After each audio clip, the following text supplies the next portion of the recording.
श्री नारद बड़े ही तपस्वी और ज्ञानी ऋषि हुए, जिनके ज्ञान और तप की माता पार्वती भी प्रशंसक थी। तभी एक दिन माता पार्वती श्री शिव से नारद मुनि के ज्ञान की तारीफ करने लगी। शिव ने पार्वती जी को बताया कि नारद बड़े ही ज्ञानी हैं, लेकिन किसी भी चीज का अहंकार अच्छा नहीं होता है। एक बार नारद को इसी अहंकार के कारण बंदर बनना पड़ा था। ये सुनकर माता पार्वती को बहुत आश्चर्य हुआ। उन्होंने शिव भगवान से पूरा कारण जानना चाहा। तब शिव ने बतलाया, इस संसार में कोई कितना ही बड़ा ज्ञानी हो, लेकिन श्री हरि जो चाहते हैं वो उसे बनना ही पड़ता है। नारद को एक बार अपने इसी तप और बुद्धि का अहंकार हो गया था, इसलिए नारद को सबक सिखाने के लिए श्री विष्णु को एक युक्ति सूझी। हिमालय पर्वत में एक बड़ी पवित्र गुफा थी। उस गुफा के निकट ही गंगा जी बहती थी। वो परम पवित्र गुफा नारद जी को अत्यंत सुहावनी लगी। वहाँ पर के पर्वत, नदी और वन को देखकर उनके हृदय में श्री हरि विष्णु की भक्ति अत्यंत बलवती हो उठी और वे वहीं बैठकर तपस्या में लीन हो गए। नारद मुनि की इस तपस्या से देवराज इंद्र भयभीत हो गए कि कहीं देवर्षि नारद अपने तप के बल से उनका स्वर्ग नहीं छीन ले। इंद्र ने नारद की तपस्या भंग करने के लिए कामदेव को उनके पास भेज दिया। वहां पहुंचकर कामदेव ने अपनी माया से वसंत ऋतु को उत्पन्न कर दिया। पेड़ और पत्ते पर रंग बिरंगे फूल खिल गए, कोयले कूदने लगी और भौरे गुंजार करने लगे। कामाग्नि को भड़काने वाली शीतल मन सुगंध सुहावनी हवा चलने लगी।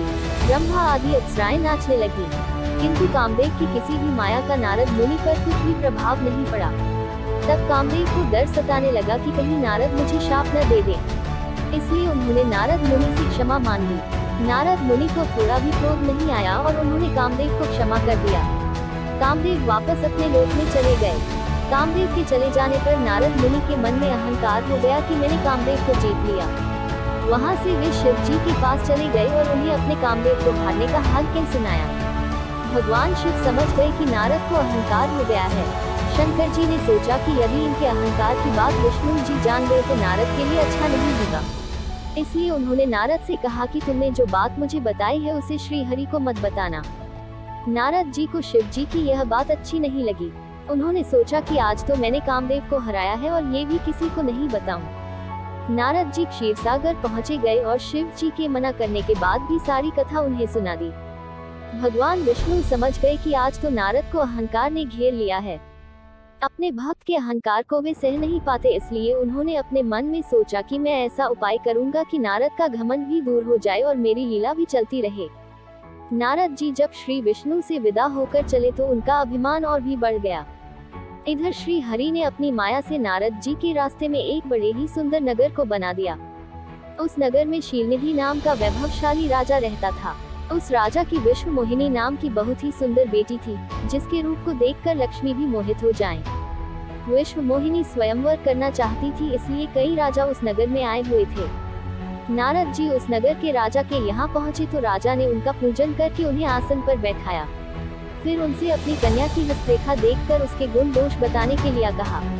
उस कन्या के रूप को देखकर नारद मुनि वैराग्य भूल गए और उसे देखते ही रह गए। उस कन्या की हस्तरेखा बता रही थी कि उसके साथ जो विवाह करेगा वह अमर हो जाएगा, उसे संसार में कोई भी जीत नहीं सकेगा और संसार के समस्त जीव उसकी सेवा करेंगे। ये बात नारद मुनि ने राजा को नहीं बताई और राजा को उन्होंने अपनी ओर से बनाकर कुछ और अच्छी बातें कह दी। अब नारद जी ने सोचा कि कुछ ऐसा उपाय करना चाहिए कि यह कन्या मुझसे ही विवाह करे। ऐसा सोचकर नारद जी ने श्री हरि को याद किया और भगवान विष्णु उनके सामने प्रकट हो गए। नारद जी ने उन्हें सारी बात बताई और कहने लगे, हे नाथ, आप मुझे अपना सुंदर रूप दे दो ताकि मैं उस कन्या से विवाह कर सकूं। भगवान हरि ने कहा, हे नारद, हम वही करेंगे जिसमें तुम्हारी भलाई हो। ये सारी विष्णु जी की ही माया थी। विष्णु जी ने अपनी माया से नारद जी को बंदर का रूप दे दिया। नारद जी को ये बात समझ में नहीं आई। वो समझे कि मैं बहुत सुंदर लग रहा हूँ। वहाँ पर छिपे हुए शिव जी के दो गणों ने भी इस घटना को देख लिया।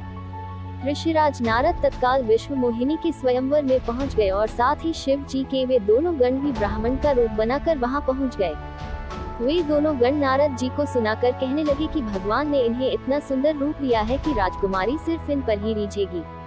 उनकी बातों से नारद जी मन ही मन बहुत खुश हुए। स्वयं भगवान विष्णु भी उस स्वयंवर में एक राजा का रूप धारण कर आ गए।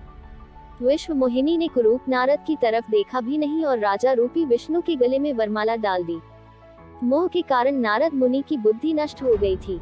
राजकुमारी द्वारा अन्य राजा को वरमाला डालते देख वे परेशान हो उठे। उसी समय शिव जी के गुणों ने ताना कसते हुए नारद जी से कहा, जरा दर्पण में अपना मुंह तो देखिए। मुनि ने जल में झांक कर अपना मुंह देखा और अपनी कुरूपता देखकर गुस्सा हो उठे। गुस्से में आकर उन्होंने शिव जी के उन दोनों गुणों को राक्षस हो जाने का शाप दे दिया। उन दोनों को शाप देने के बाद जब मुनि ने एक बार फिर से जल में अपना मुंह देखा तो उन्हें अपना असली रूप फिर से मिल चुका था। नारद जी को अपना असली रूप वापस मिल गया था, लेकिन भगवान विष्णु पर उन्हें बहुत गुस्सा आ रहा था, क्योंकि विष्णु के कारण ही उनकी बहुत ही हंसी हुई थी। वे उसी समय विष्णु जी से मिलने के लिए चल पड़े। रास्ते में ही उनकी मुलाकात विष्णु जी, जिनके साथ लक्ष्मी जी और विश्व मोहिनी भी थी, से हो गई। उन्हें देखते ही नारद जी ने कहा, आप दूसरों की खुशियाँ देख ही नहीं सकते। आपके भीतर तो ईर्ष्या और कपट ही भरा हुआ है। समुद्र मंथन के समय आपने श्री शिव को बावला बनाकर विष और राक्षसों को मदिरा पिला दिया और स्वयं लक्ष्मी जी और कौस्तुभ मणि को ले लिया। आप बड़े धोखेबाज और मतलबी हो, हमेशा कपट का व्यवहार करते हो। हमारे साथ जो किया है उसका फल जरूर पाओगे। आपने मनुष्य रूप धारण करके विश्व मोहिनी को प्राप्त किया है, इसलिए मैं आपको शाप देता हूँ कि आपको मनुष्य जन्म लेना पड़ेगा। आपने हमें स्त्री से दूर किया है, इसलिए आपको भी स्त्री से दूरी का दुख सहना पड़ेगा, और आपने मुझको बंदर का रूप दिया, इसलिए आपको बंदरों से ही मदद लेना पड़ेगा। नारद के शाप को श्री विष्णु ने पूरी तरह स्वीकार कर लिया और उन पर से अपनी माया को हटा लिया। माया के हट जाने से अपने द्वारा दिए शाप को याद करके नारद जी को बहुत दुख हुआ, किंतु दिया गया शाप वापस नहीं हो सकता था।